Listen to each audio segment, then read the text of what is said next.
ஓம் சாயிரா சாயிரா ஓம் சாயிரா சாயிரா ஓம் சாயிரா சாயிரா அன்பே சாயிரா பேரன்பே சாயிரா அகிலம் தளிக்க ஆத்மா விழிக்க அனுதினம் சாயிரா எங்கள் அன்பே சாயிரா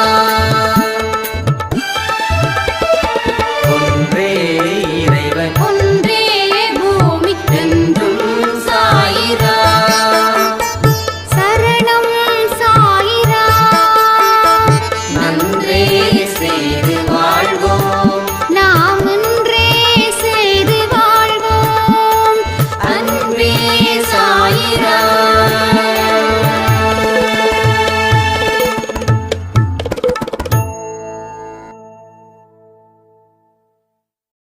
சாயிரா. என் உயிரின் உயிரானவர்களே, நம்ம வாழ்க்கையில் நினைச்சது நடக்கணும்.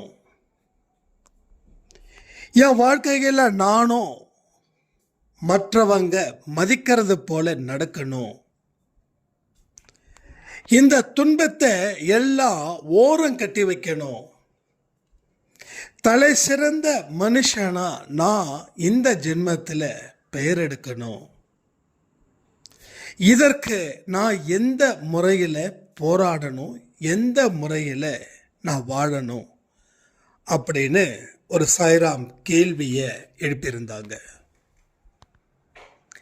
யாருக்கெல்லாம் இந்த மாதிரியான ஒரு வாழ்க்கை வேணும் அப்படின்னு சொல்கிறவங்க இந்த பதிவை முழு மனதோட முழுமையாக கேளுங்க.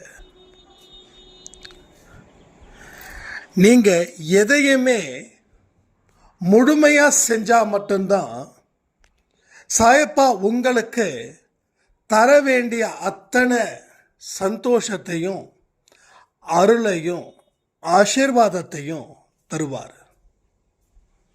என்னைக்குமே ஒரு காரியத்தை செய்யும்போது இது நடக்குமா நடக்காதா, இது நடந்தால் என் வாழ்க்கையில் நல்லாத்தானே இருக்கும், இந்த மாதிரியான ரெண்டாவது ஒப்பீனியனை வச்சுக்கிட்டு நீங்கள் கேட்கக்கூடாது, வாழக்கூடாது. கடவுள் என்னுடைய விருப்பத்தின் படிதான் இந்த வாழ்க்கையை அமைச்சு தருவார்னு சொல்லுங்க. நான் என்ன நினைச்சாலும் அவர் எனக்கு நடத்தி தருவார்னு சொல்லுங்க. நான் கொஞ்சம் வருஷமா கர்மாவை மறக்க போறேன்னு சொல்லுங்க. இப்படிலாம் நம்ம மனசுல நாம நிறைய விஷயங்களை முழு மனதோட விதைக்கணும். நான் திரும்ப திரும்ப சொல்றேன், முழு மனதோட கேட்கணும், முழு மனதோட செயல்படணும். அதற்கு அந்த நம்பிக்கையை முழு மனதோட நாம் விதைக்கணும். இந்த 3 விஷயத்தையும் திரும்ப திரும்ப திரும்ப உங்கள் மனசில் சொல்லிக்கோங்க.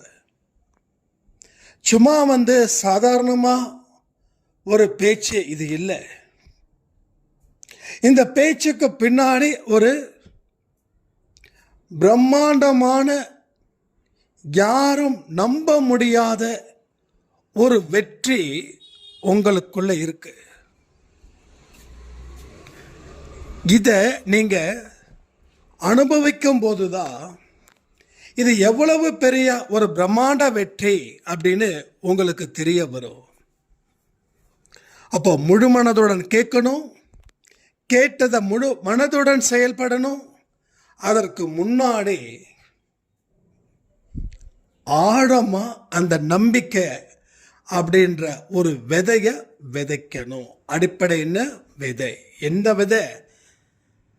நம்பிக்கைன்ற விதை.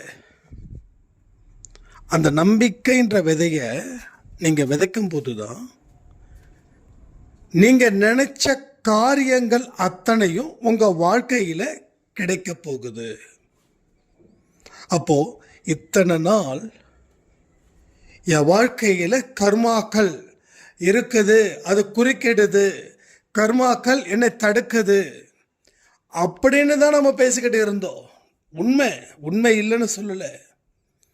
ஆனால் உங்களுக்கு உடம்பு சரியில்லைன்னு வச்சுக்கோங்களேன், நீங்கள் நோயோடு இருக்கீங்க, உங்களால் எழுந்திருக்க முடியல, நடக்க முடியல, அவ்வளோ பெரிய ஒரு நோய் உங்களை தாக்குது. அதனால் நீங்கள் படுத்த படுக்கையாக இருக்கீங்க. இப்போ டாக்டர் கொடுத்த ட்ரீட்மெண்ட்ராலையும் நீங்கள் கடவுள் மேலே வச்சிருந்த நம்பிக்கையினாலையும் நீங்கள் விரைவில் குணமாயிட்டீங்க. ஆனால் குணமானதுக்கு பின்னாடியும் எனக்கு உடம்பு சரியில்லை, எனக்கு பெரிய நோய் இருக்குது அப்படின்னு சொல்லி நீங்கள் பெட் ரெஸ்ட் எடுத்தீங்க அப்படின்னா இது நியாயமா சொல்லுங்க. அப்போ எது வரைக்கும் நியாயமாக இருந்தது? உடம்பு சரியில்லை, அதனால் என்னால் வெளியில் போக முடியல, சம்பாதிக்க முடியல, ஸோ நான் பெட் ரெஸ்ட்டில் இருந்தேன். இது நியாயம். ஸோ எல்லாமே முடிஞ்சிருச்சு. You are perfectly alright. உன்னோட உடம்புல இருக்கக்கூடிய நோய் எங்கே போச்சுன்னு தெரியல. டாக்டரோட ட்ரீட்மெண்ட், கடவுளுடைய ஆசீர்வாதத்தால் நீ அதை எல்லாத்தையும் தாண்டி வந்துட்ட. ஆனால் நீ பெட் ரெஸ்ட்டில் இருந்துக்கிட்டு இருந்தனா இது அநியாயம். இப்போ என்ன ஆகுது?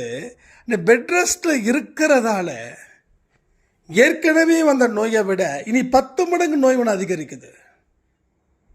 ஏன்னா கடவுள் உனக்கு வாய்ப்பை கொடுத்தாரு, நீ மறுபடியும் வாழ்க்கையில் வெல்லணும்.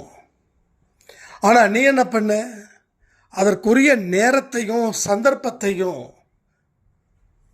காலத்தையும் கொடுத்தா நீ மீண்டும் மீண்டும் மீண்டும் வாழ்க்கையை வெல்ல முடியாதுன்னு பழைய பல்லவிய புது மெட்டில் பாடிக்கிட்டு இருந்த அப்படின்னா கடவுள் பார்க்குறாரு. சரி, வெல்ல முடியாதா? சரி, ஓகே, நீ என்ன நினைக்கிறியோ அது நடந்தே தீரும் அப்படின்னு சொல்லிடுறார். அதனால தான் நான் சொன்னேன், கர்மாக்கள் உங்களுக்கு என்னைக்கோ உங்களை விட்டு விலகிடுச்சு. நீங்கள் கடவுளுடைய சமஸ்தானத்தில் இருக்கீங்க. ஸோ வர வரைக்கும் தான் பிரச்சனை. கஷ்டப்பட்டு முட்டி மோதி நீங்கள் இந்த பிளேஸ்க்கு வந்துட்டீங்க. You are in safe place.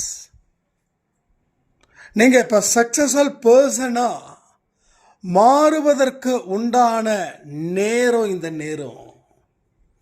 But நீங்கள் என்ன பண்ணுறீங்க? எந்த ஒரு முயற்சியையும் செய்யாமல், எந்த ஒரு நம்பிக்கையையும் ஏற்படுத்திக்காம திரும்பவும் பழைய பழைய பழைய பழைய சங்கதியை திரும்ப திரும்ப பேசிக்கிட்டு காலத்தை வீணாக்கிறதால உங்கள் வாழ்க்கையில் இன்னைக்கு வரைக்கும் உங்களுக்கு துன்பங்கள், துயரங்கள் எல்லாமே அதிகரிக்குது. ஸோ இங்கே சிலருக்கு நல்ல யோகம் இருக்கு. அப்போ அந்த சிலரும் அந்த யோகத்தை பயன்படுத்திக்கிட்டாங்களா? என்ன இல்லை, அந்த சிலரில் ஒரு சிலர் மட்டும்தான் அந்த யோகத்தை சரியா பயன்படுத்திக்கிட்டாங்க. ஒரு 2-3 நாளைக்கு முன்னாடி ஒரு சாய்ராம் கொஞ்சம் பெரிய கொஸ்டின் மேலே கொஸ்டின் கேட்டாங்க. நாம் ஆன்சர் பண்ணோம். ஃபைனலாக அவங்க சொன்னது ஒன்று தான். அப்போது என்னுடைய பிரச்சனைகளை சாயப்பா தீர்த்துட்டாருன்னு இப்போ உங்ககிட்ட நான் கேட்டதுக்கு அப்புறம்தான் நீங்கள் பதில் சொன்னதை வச்சு நான் முடிவு பண்ணேன். அப்போ இத்தனை நாள் என் வாழ்க்கையை நான் வீணாக்கிக்கிட்டேன். இனி என்னுடைய வாழ்க்கை பயணத்தை நான் சிறப்பாக தொடங்குவேன். இப்போ நிறைய பேருக்கு தெரியல, நீ முன்ன இருந்த இடம் வேற, இப்போ இருக்கிற இடம் வேற. நாம் சொல்கிறேனே, கண்ணால் பார்க்கறத நம்பி நம்பி ஏமாந்தோம். கண்ணால் பார்க்க முடியாத விஷயத்தை நாம் நம்பல. ஸோ எத்தனையோ விஷயங்கள் மனதளவில் மாற்றங்கள் ஏற்படணும். வெறும் வெளிப்புற மாற்றத்தால் மட்டும் வாழ்க்கையில் ஜெயிச்சிட முடியாது. வெளிப்புற மாற்றம்னா என்ன? வீட்டில் நிறைய பிரச்சனை இருக்குதுன்னா வீட்டை மாற்றுறது, தொழிலில் நிறைய பிரச்சனை இருக்குதுன்னா தொழிலை மாற்றுறது, இது மாதிரி இது வெளிப்புற மாற்றம். இது அவசியமே இல்லாம போயிடும் என்னைக்கு நீங்க உள்ளுக்குள்ள ஒரு மாற்றத்தை ஏற்படுத்தி உங்க வாழ்க்கைய வாழ முயற்சி செஞ்சீங்கன்னா. ஒரு சாய்ராம் சொல்லியிருந்தாங்க, என்னென்னமோ செஞ்சேன், என்னென்னமோ மாத்தினேன், கடைசியில தான் நீங்க சொல்றது போல நாம மாறினாதான் எல்லாம் மாறும்னு தோணுச்சு. இப்போ எனக்கு அதுல ஒரு நிம்மதி கிடைச்சிருக்குது, அதுல ஒரு அமைதி கிடைச்சிருக்குது. ஏன்னா பேசாம அங்க போலாமா, பேசாம இங்க போலாமா, சரி இங்கேருந்து தொடங்கலாமா இல்லை அங்கேருந்து தொடங்கலாமா அப்படின்னு வெளிப்புறத்தை கணக்க வச்சு அந்த கணக்கின்படி நம்ம பயணத்தை மேற்கொள்ளும் போது நமக்கு மனசுல ஏகப்பட்ட அலைச்சல், ஏகப்பட்ட செலவு, பணமும் செலவாகுது, நேரமும் செலவாகுது. ஸோ எல்லாமே எக்ஸ்பென்சிவ் ஆயிடுது. இன்னைக்கு இருக்கக்கூடிய நமக்கு செலவு பண்ற அளவுக்கு வருமானம் வருதா? யாருக்காவது வருதா? செலவு 10 ரூபானா வருமானம் எவ்வளோ? 5 ரூபாய்க்கு மேலே தான் வருது. அது 10 ரூபாய்க்குள்ளே தான் இருக்கு. அப்போ செலவு ஜாஸ்தி, வருமானம் ரொம்ப ரொம்ப கம்மி. அந்த வருமானத்துக்கு உள்ள செலவு பண்ண முடியல. அப்போ பொருளாதாரத்திலையும் நமக்கு பிரச்சனை இருக்கு. ரெண்டாவது, தனிப்பட்ட வாழ்க்கையில வாழ வேண்டிய வாழ்க்கையிலையும் பிரச்சனை இருக்குது. இப்போ காலத்தையும் நேரத்தையும் நாம செலவு பண்றோம், செலவு பண்ணிக்கிட்டே இருக்கோம். செலவு பண்ணதை திரும்ப பெற முடியாத ஒரு அவல நிலை.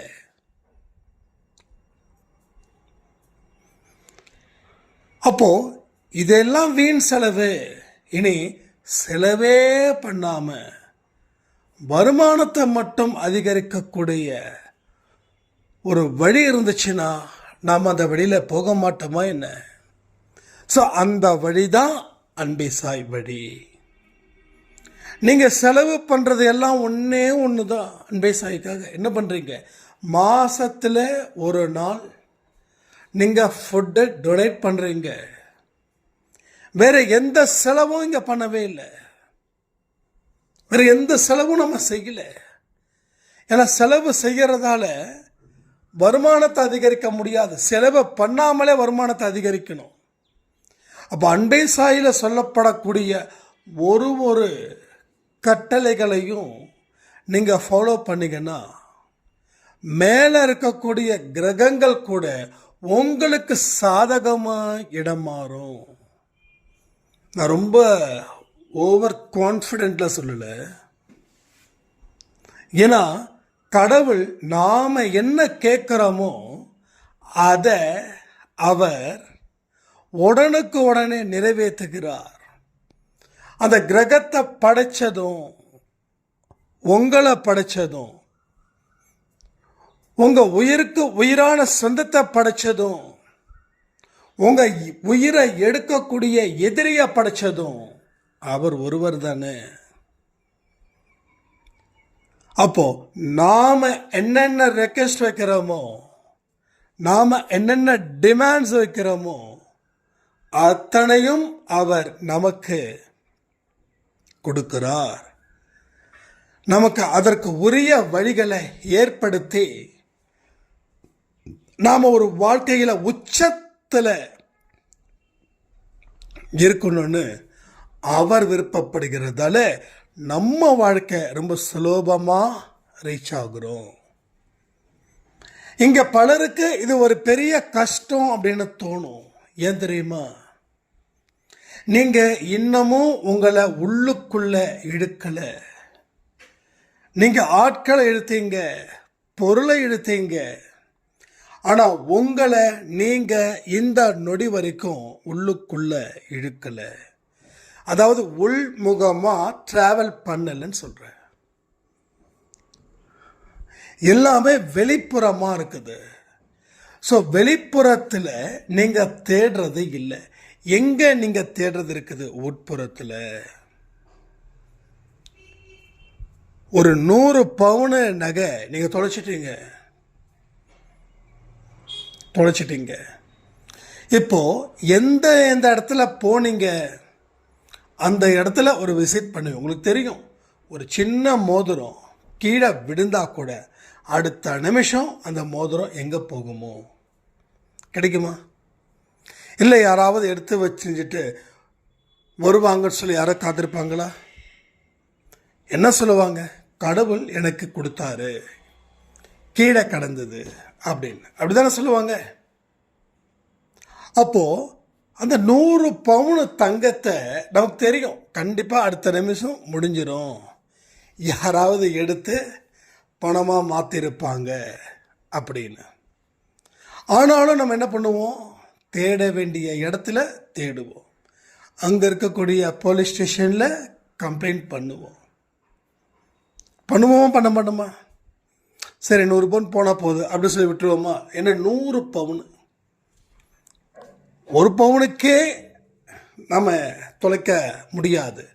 ஆனாலும் நம்ம நேரம் அப்போ தொலைந்து போன இடத்துல தேடுவோம், தொலைக்காத இடத்த தேட மாட்டோம். உங்கள் நகையை கோயம்புத்தூரில்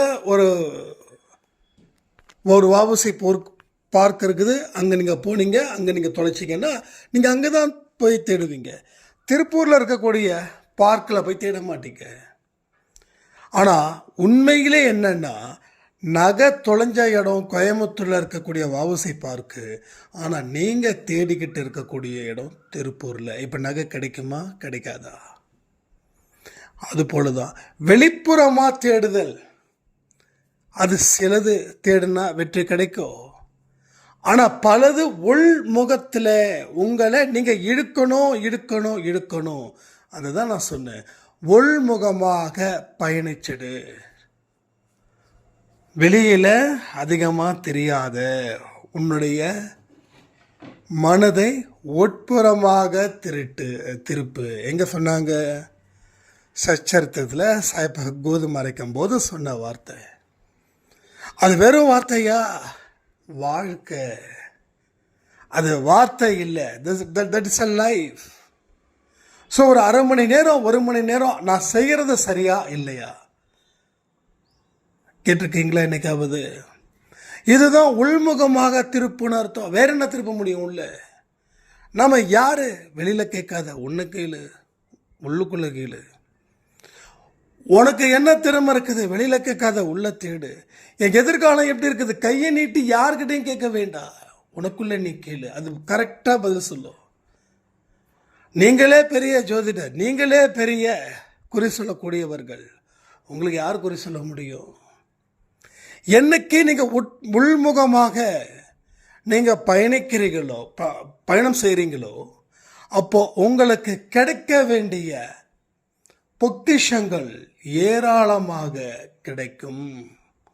ஒரு அறையும் பொக்கிஷங்கள் தான். ஆனால் உள்ள போகிறதுன்றது அவ்வளவு சாதாரணமான விஷயமே இல்லை. அதுக்கு என்ன செய்யணும்? உட்புறமாக போகிறதுக்கு பொறுமை இருக்கணும், சகிப்புத்தன்மை இருக்கணும், நம்பிக்கை இருக்கணும். ஒரு பொருளை நான் கிடைக்கிற வரைக்கும் தேடுவேன்னு வைராக்கியம் இருக்கணும். அந்த வைராக்கியம்தான் உன்னை வாழ்க்கையில் மற்றவங்களை விட உன்னை வேறுபடுத்தி காட்டும். 10ல் 1 மாறணும்னா சாதாரண விஷயம் இல்லை. அந்த 9 பேரை தாண்டி நீ போகணும். ஆனால் நம்ம 10ல் 1ஆவது இருக்கணுமே நினச்சிக்கிறோம். ஆனால் முதல் இடத்துல நீங்கள் இருக்கிறீங்களா? அதான் முக்கியமானது. போட்டி உங்களுக்கும் மற்றவங்களுக்கும் இல்லை, உங்களுக்கு மட்டும்தான் நீங்கள் போட்டியாக இருக்கீங்க. நேற்றை விட எனக்கு பெஸ்ட் டேனா லைஃப்பை கரெக்டாக ரன் பண்ணுங்கன்னு அர்த்தம். நேற்றை விட எனக்கு ஒர்ஸ்ட் டேனா லைஃப்பை எங்கேயோ சொதப்புறீங்கன்னு அர்த்தம். இது எல்லாம் வெளியில் கேட்டு தெரிஞ்சுக்க முடியாது. உள்ளே உங்களுக்குள்ள கேள்விகள் கேட்டால் அந்த பதில்களை நீங்கள் இலவசமாக பெறுவீர்கள். ஸோ உள்முகமாக எந்தெந்த வழியில் எல்லாம் நாம் போக முடியும் அப்படின்றத நான் சொல்கிறேன், கேட்டுக்கோங்க. 1, ஸோ மெடிடேஷன் மூலமாக உங்களை நீங்கள் அணுக முடியும். ரெண்டாவது, கண்களை மூடி ஓய்வெடுப்பதன் மூலமாக உங்களை நீங்கள் அறிந்து கொள்ள முடியும். மூன்றாவது, கேள்வி பதில் பாணியில் நீங்கள் தனி இடத்துல இருந்து எந்தெந்த கேள்விகள் எல்லாம் கேட்குறீங்களோ அத்தனையும் ஒரு பேப்பரில் எழுதி அதற்கு நேர்மையான பதிலை பெறுவதன் மூலமாக நீங்கள் உள்முகமாக போக முடியும். ஸோ ஒரு ஆவி இன்னொரு ஆவி கூட கூடு விட்டு கூடு பயிர்ந்து கேள்விப்பட்டிருப்பீங்க இல்லையா? ஸோ நீங்கள் உங்களுக்குள்ள செல்லுங்கள். அதுபோல தான் நிறைய விஷயத்தை நீங்கள் தெரிஞ்சுக்க முடியும். என்னென்ன உங்களுக்கு தேவையானதாக இருக்குது, அது எதனால் அது கிடைக்காம இருக்குது, இதை எல்லாத்தையும் நீங்கள் தெரிஞ்சுக்க முடியும். எல்லா விஷயத்தையும் நம்மளால் தெரிஞ்சுக்க முடியுமா அப்படின்னு பார்த்தா, பொறுமையோடு நிதானமாக ப்ராக்டிஸில் நீங்கள் நிச்சயமாக நீங்கள் என்ன தெரிஞ்சுக்கிறீங்களோ அதை விட கூடுதலாகவே நீங்கள் தெரிஞ்சுக்கலாம். எனக்கு 12 மணி கொடுத்த பதிவில் கூட நான் ஒரு வார்த்தை சொன்னேன், அடுத்த ஜென்மத்துக்கும் சேர்த்து இந்த ஜென்மத்தில் நான் வாழுறேன். ஒரு சாய்ராம் வந்து வாட்ஸ்அப் பண்ணியிருந்தாங்க. அந்த வார்த்தையை கேட்கும்போது என் உடம்பு எல்லாம் அப்படியே ஒரு மாதிரி சில்லாயிடுச்சு சாயண்ணா. ஏன்னா எனக்கும் அந்த பதிலை கேட்ட உடனே திடீர்னு எனக்கு அதில் கனெக்ட் ஆகிட்டேன். அப்போது என்னமோ சுற்றியும் ஒரு விதமான இரைச்சல் வந்தது. ஆனால் நான் இருந்ததோ அமைதியான பிளேஸில். அப்போது நான் தீவிரமாக சாயப்பாக்கிட்ட தொடர்ந்து பேசிக்கிட்டே இருக்கேன். பேச பேச பேச பேச என் மனசில் ஒரு விதமான தெளிவு கிடைக்குது, நம்பிக்கையோ ஏராளமாக பெருகுது. வாழ்க்கையில் ரொம்ப அடிபட்டு நான் இந்த இடத்துக்கு வந்துட்டு இருக்கும்போது நீங்கள் அந்த ஒரு வார்த்தையை சொன்ன உடனே என் உடம்பு மெய் சிலிர்த்துது. அதை நான் என்னுடைய அப்பா கிட்டையும் என்னுடைய தாத்தா கிட்டையும் சொல்லும்போது, இந்த மாதிரி ஒரு வார்த்தையை என்னுடைய வாழ்க்கையில் நான் கேட்டதே இல்லை. அவங்கெல்லாம் வந்து ரொம்ப தீவிரமான கடவுளுடைய கூட்டம், அதாவது பகவத்கீதையில் தினமும் படிக்கிறவங்க, பகவத்கீதையை தினமும் படிக்கிறவங்க. அப்போ அவங்களோட நாலேஜ் எந்த அளவில் இருக்குன்றதை யோசிச்சு பாருங்க. அவங்க சொன்னது ஒன்றே ஒன்று தான். இந்த மாதிரியான வார்த்தைகளை அவ்வளவு சீக்கிரம் எந்த ஒரு மனுஷனாலையும் பேசிட முடியாது. அவர் பேசுகிறாருன்னா அது அவர் பேசல, இறைவன் அவரை முழு மனதோட முழு அதிகாரத்தோட அவரை இயக்குறாங்கன்னு சொன்னாங்க. அதை கேட்கும்போது எனக்கே என்னமோ பண்ணுச்சு. ஏன்னா எனக்கு தெரியும், இப்போ நான் நல்லவனா கெட்டவனா அப்படின்றது எனக்கு தெரியும். அதே போல் நான் பேசக்கூடிய பேச்சோட தன்மை எனக்கு தெரியாதா? அப்போ அந்த வார்த்தை என் வாழ்க்கையையே இன்னும் மாற்றி இருக்குது. நான் என் வாழ்க்கை சிறப்பாக இருக்கணும்னு கடவுள்கிட்ட கேட்கல. ஏன்னா என்னை சிறப்பாக வச்சிருக்கும் போது இன்னும் சிறப்பாக்கு அப்படின்னா அது பேராசையின்படி போயிடும்னு. நீ என்ன கொடுத்தாலும் அதை ஏற்றுக்கிற, நீ லட்டை கொடுத்தாலும் நான் ஏற்றுக்கிறேன். அதே போல் உலகத்திலேயே ஒரு மகா கசப்பு அதை கொடுத்தாலும் உன்னை நினச்சி அதை நான் சாப்பிட்டு மிடுங்கிடுறேன். ஏன்னா எனக்கு அப்படி தான் தோணுது எப்பயுமே. ஒரு ஸ்டேஜுக்கு மேலே சிலருக்கு அப்படி தோணுது, எனக்கு மட்டும் இல்லை, சிலருக்கு. இங்கே நேம் சொன்னால் சில பேர் வந்து ஏன் என்னோடய நேம் சொல்லலைன்னு ஃபீல் பண்ணுவீங்க, அதனால் சொல்கிறேன், அதனால் சொல்லலை. ஸோ ஆனால் நிறைய பேர் சொன்னாங்க எனக்கும் என்ன கேட்குறதுன்னு தெரியல, அதனால் ஒரு 10 நிமிஷம் சாய்ப்பா முன்னாடி மௌனமாக இருந்து நான் பாட்டுக்கு வந்துடுவேன். ஸோ இன்பம் வந்தாலும் ஒரே மாதிரி தான் இருக்க, துன்பம் வந்தாலும் ஒரே மாதிரி தான் இருக்க. ஆனால் எந்த இடத்துலையும் பயப்படவோ மனசில் ஒரு டயர்ட்னஸோ உடம்புல ஒரு டயர்ட்னஸோ எனக்கு இல்லை அப்படின்னாங்க. எஸ், இது சரியான ஒரு வழி. இந்த வழியில் தான் நீங்கள் வரணும். எத்தனையோ மனுஷங்க வாழ்ந்துட்டு இருக்காங்க. அத்தனை மனுஷங்களும் நீங்களும் ஒன்றா. ஆனால் எல்லாருமே நம்ம வந்து அன்பு வைக்க வேண்டியவங்க தான். அதுக்காக அவங்க கேவலமானவங்கன்னு சொல்லலை. பட் அவங்கள விட ஒரு படி நீங்கள் மேலே இருக்கீங்கன்றத கொஞ்சம் நம்புங்க. பொருளாதாரத்தில் கீழே இருக்கலாம், அந்தஸ்தில் கீழே இருக்கலாம், ஆனால் கடவுள்கிட்ட நெருங்கக்கூடிய தகுதி யாருக்கு இருக்குதுன்னா உங்களுக்கு இருக்குது. ஏன்னா கடவுள்கிட்ட நெருங்கக்கூடிய தகுதியானவர்கள் நிச்சயமாக வறுமையின் கோட்டுக்கு கீழே தான் இருப்பார்கள். ஏன் அதுனா கடவுள் தன் திசை திருப்பத்தான் உங்களுக்கு பல துன்பங்களை தொடர்ந்து கொடுக்கிறாருன்னு நான் சொல்லியிருந்தேன். அது உண்மை. அப்போ பாவத்தின் அடிப்படையில் இல்லையா அப்படின்னு நீங்கள் கேட்கலாம்.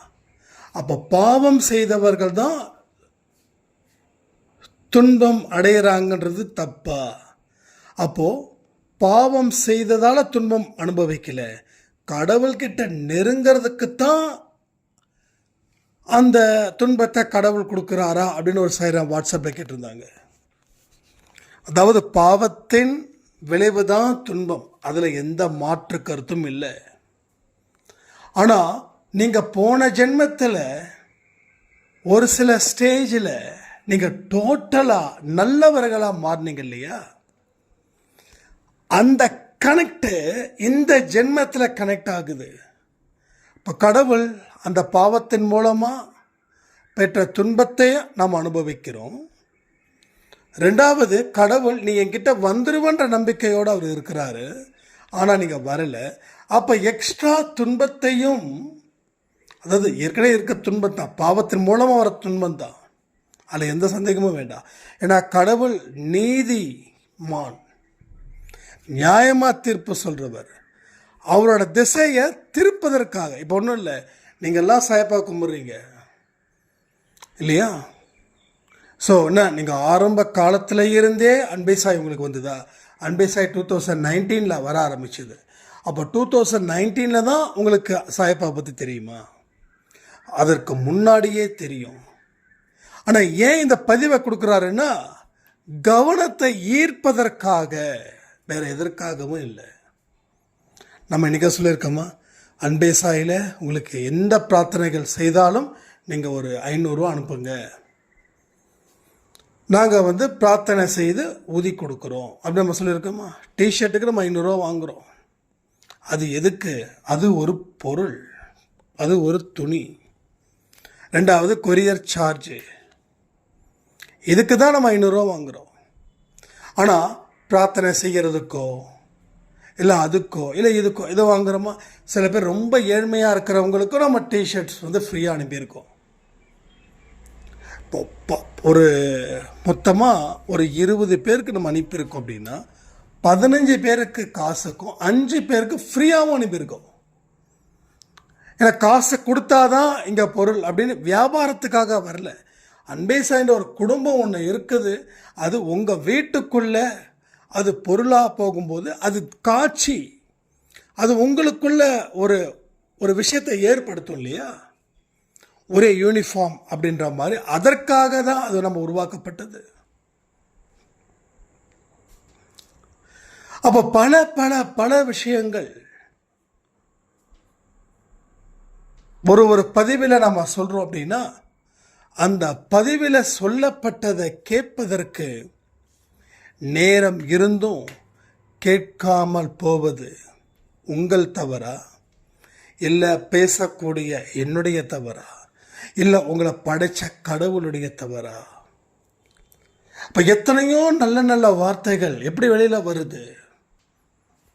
ஒன்லி ஒன் ரீசன், இந்த ஃபேமிலியை வழி நடத்துறது 100க்கு 100 நம்ம சாயப்பா.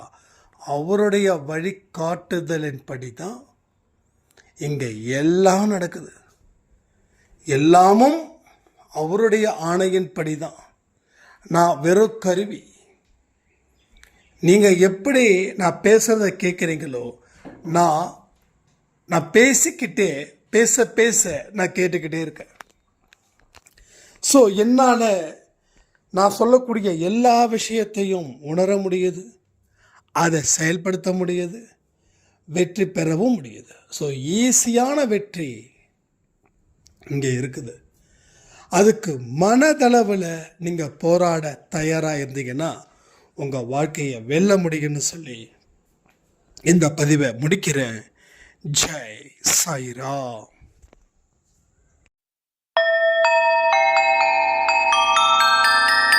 ஓம் சாயிரா சாயிரா ஓம் சாயிரா